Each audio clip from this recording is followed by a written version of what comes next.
Hello everyone, welcome to NEET made easy. आज हम शुरू करने जा रहे हैं part 4 of the chapter biodiversity की NCERT line by line explanation with the tagline एक बार ये वीडियो देख डाला तो आपका नीट प्रेप होगा जिंगा लाला। आज हमें शुरू करना है from the topic 15.1.3 the importance of species diversity to the ecosystem. So first line में लिखा हुआ है, does the number of species in a community really matters to the functioning of the ecosystem. तो यहाँ पर एक क्वेश्चन पूछते हैं कि जो स्पीशीज़ का नंबर है कम्युनिटी के अंदर, क्या वो मैटर करता है उसकी फंक्शनिंग पर। There is a question for which the ecologist have not been able to give a definite answer. इसका अभी तक कोई प्रॉपर आंसर नहीं है। For many decades ecologist believe that communities with more species generally tend to be more stable than those with the less species. तो ये बता रहे हैं काफ़ी सालों तक तो इकोलॉजिस्ट यही सोचते थे कि जिस भी कम्युनिटी के अंदर ज़्यादा स्पीशीज़ होंगी वो ज़्यादा स्टेबल होगा, लेकिन ये पहले की बात बता रहे हैं कि जिसमें ज़्यादा स्पीशीज़ हैं वो ज़्यादा स्टेबल है। What exactly is stability for a biological community. तो फिर ये पूछते हैं कि एग्जैक्टली में होता क्या है वैसे स्टेबिलिटी ऑफ बायोलॉजिकल कम्युनिटी। तो अब हमें इसका आंसर मिलेगा आगे। A stable community should not show too much variation in productivity from year to year। तो फर्स्ट पॉइंट है कि एक स्टेबल कम्युनिटी के अंदर ज़्यादा वेरिएशन नहीं आने चाहिए प्रोडक्टिविटी में हर साल। Next point is that it must be either resistant और resilient to the occasional disturbances natural और मैन मेड। तो वो जो है, मान लीजिए कि कुछ भी नेचुरल या मैन मेड डिस्टर्बेंसेस आते हैं, लाइक अर्थक्वेक आ गया, ड्रॉट हो गया, तो वो उसके प्रति रेजिस्टेंट होनी चाहिए। मतलब ज़्यादा ये ना होगा बिल्कुल ही एकदम चेंज हो जाए सारी कम्युनिटी जो है। Next the third point is it must also be resistant to the invasions by the alien species. जैसे हम आगे इस चैप्टर में पढ़ेंगे कि कुछ एलियन स्पीशीज़ आ गए उस पर्टिकुलर कम्युनिटी के अंदर, तो भी उसे रेजिस्टेंस शो करनी होगी ताकि वो अपना मेन फॉर्म ना खो दे। तो ये 3 पॉइंट्स हैं, ये तीनों पॉइंट्स आपको पता होने चाहिए कि पहले वेरिएशन प्रोडक्टिविटी में वो हर साल चेंज ना करें, रेजिस्टेंट हो वो नेचुरल डिस्टर्बेंसेस के लिए, और वो इन्वेजन्स बाय एलियन स्पीशीज़ के प्रति भी रेजिस्टेंट हो। Next line is we don't know how these attributes are linked to the species richness in a community, but David Tillman's long-term ecosystem experiment using outdoor plots provides some tentative answers। तो यहाँ पर बताया कि हमें अभी ज़्यादा नहीं पता है कि स्पीशीज़ रिचनेस कैसे रिलेटेड है इस चीज़ से, लेकिन डेविड टिलमैन एक साइंटिस्ट की बात की गई है जिन्होंने बताया अपने एक एक्सपेरिमेंट में उन्होंने लॉन्ग टर्म इकोसिस्टम पर एक्सपेरिमेंट किए। पहले तो आपको ध्यान रखना है कि शॉर्ट टर्म थे और long term, that is long term, ये याद रखना है। यूजिंग आउटडोर प्लॉट्स, ये भी इंपॉर्टेंट है, अगर पूछा जाए आउटडोर या इंडोर तो होगा आउटडोर प्लॉट्स। जिन्होंने कुछ आंसर्स प्रोवाइड किए लेकिन वो भी टेंटेटिव थे, मतलब पक्का नहीं थे। इन्होंने क्या बताया, Tilman found that plots with more species showed less year to year variation in total biomass. तो इन्होंने बताया कि जिस प्लॉट के अंदर, जिस कम्युनिटी के अंदर ज़्यादा स्पीशीज़ हैं वो कम वेरिएशन शो करती हैं टोटल बायोमास के अंदर हर साल। He also showed that in his experiment increase diversity contribute to the higher productivity. तो इन्होंने बोला कि जितनी ज़्यादा डाइवर्सिटी होगी उतनी ही ज़्यादा प्रोडक्टिविटी होगी।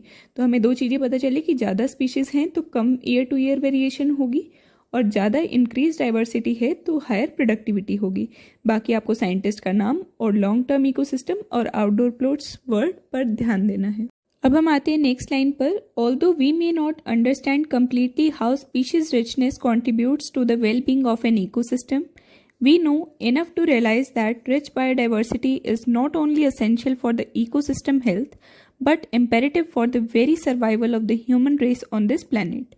तो यहाँ पर बताया कि हमें अभी भी ढंग से नहीं पता कि स्पीशीज रिचनेस कैसे वेलबींग ऑफ इकोसिस्टम के लिए ज़रूरी है, लेकिन हमें इतना ज़रूर पता है कि रिच बायोडाइवर्सिटी सिर्फ इकोसिस्टम की हेल्थ के लिए ज़रूरी नहीं है बल्कि ह्यूमन रेस के भी सर्वाइवल के लिए बहुत ज़्यादा ज़रूरी है।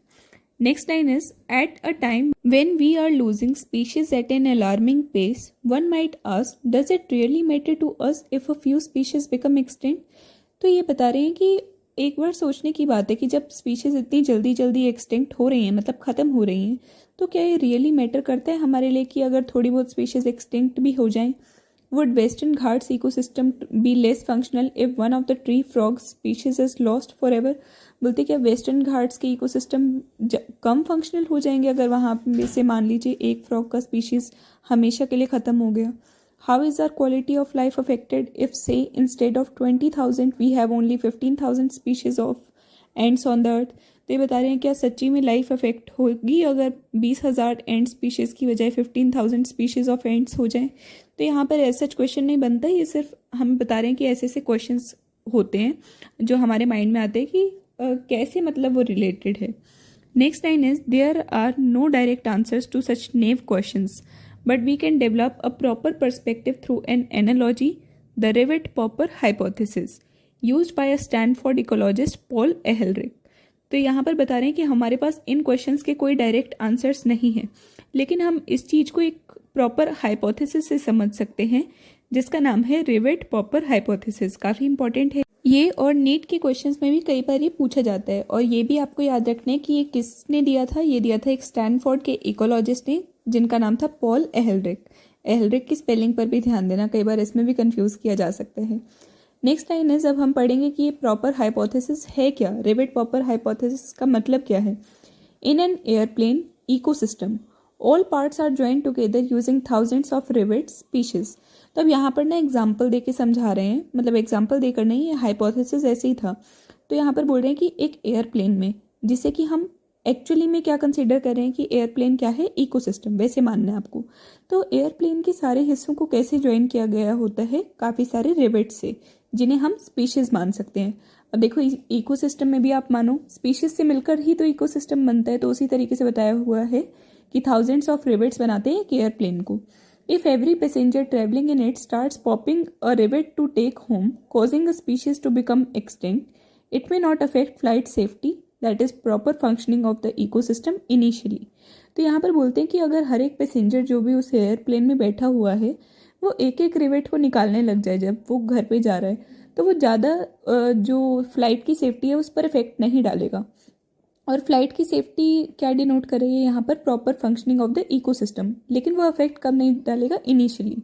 But as more and more rivets are removed the plane becomes dangerously weak over a period of time. लेकिन जब ज़्यादा निकाल देंगे, एक टाइम ऐसा आएगा जब प्लेन वीक हो जाएगा और गिर सकता है वो। Further more which rivet is removed में ऑल्सो भी क्रिटिकल। तो यहाँ पर बोलते हैं कि कौन सा रिवेट, कौन सा पार्ट निकाला जा रहा है, वो भी काफ़ी इंपॉर्टेंट बात है।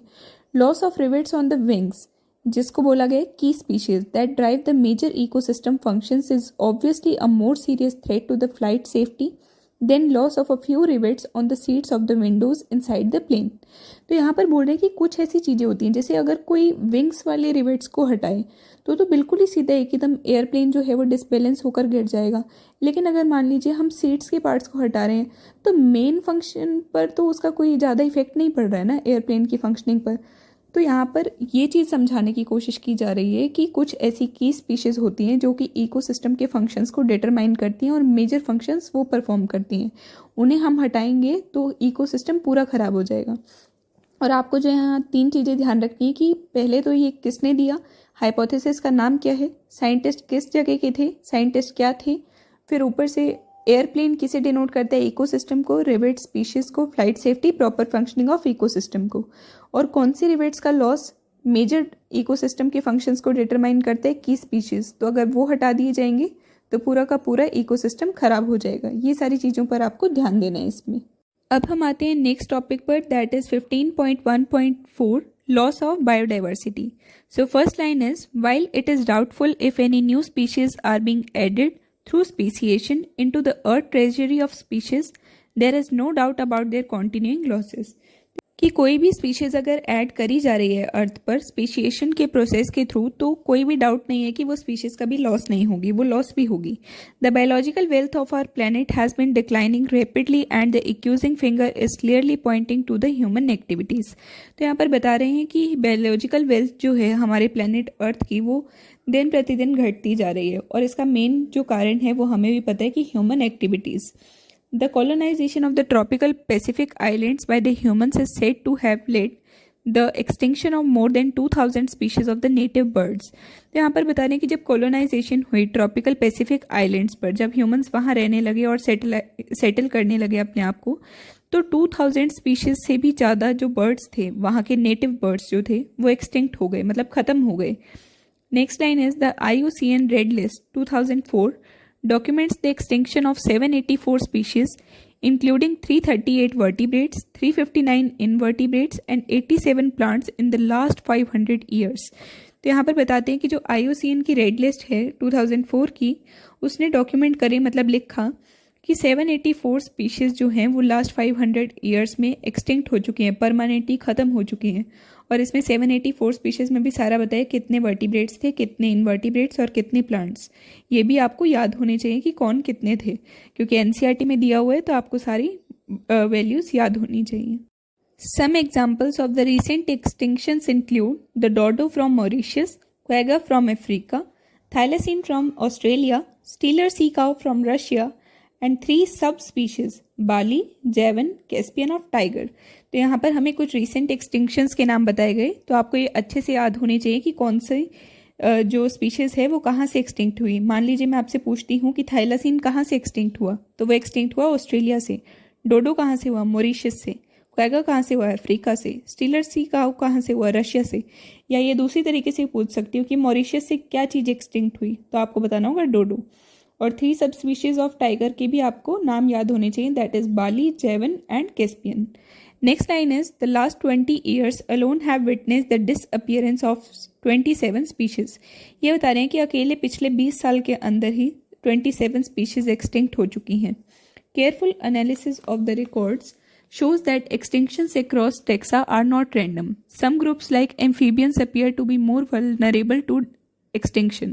ये बता रहे हैं कि ये रैंडम नहीं है, कुछ जो ग्रुप हैं पर्टिकुलरली वो ज़्यादा वल्नरेबल हैं एक्सटिंक्शन के, मतलब वो ज़्यादा एक्सटिंक्ट होते हैं। जैसे कि यहाँ पर बताया गया कि एम्फीबिया जो है वो ज़्यादा एक्सटिंक्ट हो रहे हैं। Adding to the grim scenario of the extinction is in fact that more than 15,500 species worldwide are facing the threat of extinction. ये बता रहे हैं कि अब इतनी ज़्यादा मतलब ऐसा सिनेरियो हो गया है कि 15,500 स्पीशीज़ अभी भी फेस कर रही हैं थ्रेट ऑफ एक्सटिंक्शन की, मतलब वो बिल्कुल एक्सटिंक्ट होने की कगार पर पहुंच चुकी हैं। Next line is presently 12% of all the bird species, 23% of all the mammal species, 32% of all amphibian species and 31% of all gymnosperm species in the world are facing the threat of extinction. तो यहाँ पर particularly हमें एक एक species का बताया गया कि कितनी परसेंट जो हैं वो थ्रेट ऑफ एक्सटिंक्शन फेस कर रही हैं।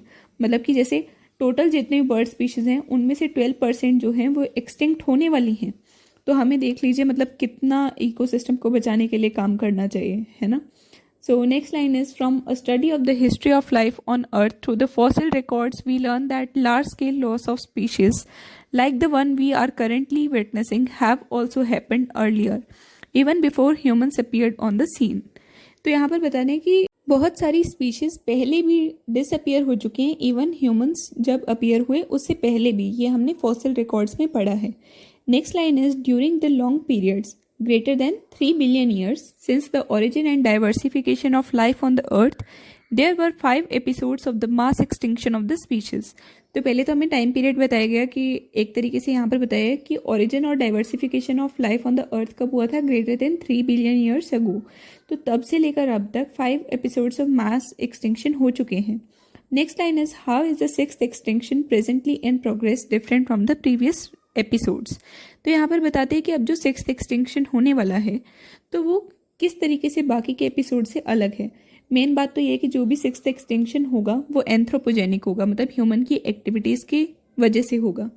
The difference is in the rates. The current species extinction rates are estimated to be 100 to 1000 times faster than in the pre-human times and our activities are responsible for these faster rates. तो यहाँ पर बताते हैं कि इसलिए अलग है क्योंकि 100 से 1000 गुना ज़्यादा तेज़ी से होगा ये जो एक्सटिंक्शन होगा, और ये क्यों होगा, ह्यूमन एक्टिविटीज़ की वजह से। Next line is ecologist warn that if the present trend continues nearly half of the species on the earth might be wiped out within the next 100 years. तो यहाँ बताया कि इकोलॉजिस्ट हमें warn करते रहते हैं कि अगर इस तरीके से चलता रहा तो अगले 100 सालों के अंदर हाफ स्पीशीज़ एक्सटिंक्ट हो जाएंगी, मतलब जितनी भी टोटल स्पीशीज़ हैं अर्थ के ऊपर वो ख़त्म हो जाएंगी। Next line is in general loss of biodiversity in a region may lead to decline in plant production, lower resistant to the environmental perturbations such as drought, increased variability in certain ecosystem processes such as plant productivity, water use, pest and disease cycle. तो यहाँ पर हम outcome of loss पढ़ रहे हैं कि अगर इसी तरीके से चलता रहा, लॉस ऑफ बायोडाइवर्सिटी होता रहा, तो प्लांट की प्रोडक्शन कम हो जाएगी, जो भी ड्रॉट अर्थक्वेक, ये सब एनवायरमेंटल पर्टर्बेशंस हैं। इनके प्रति हमारी रेजिस्टेंस कम हो जाएगी और ज़्यादा वेरिएबिलिटी हो जाएगी प्लांट प्रोडक्शन में, वाटर के यूज़ में, पेस्ट और डिसीज साइकिल में। तो आई होप सो आपको आज का लेक्चर क्लियर होगा। आज हमें यहीं तक कवर करना था। कोई भी डाउट्स हो तो आप कमेंट्स में पूछ सकते हैं। Thank you so much.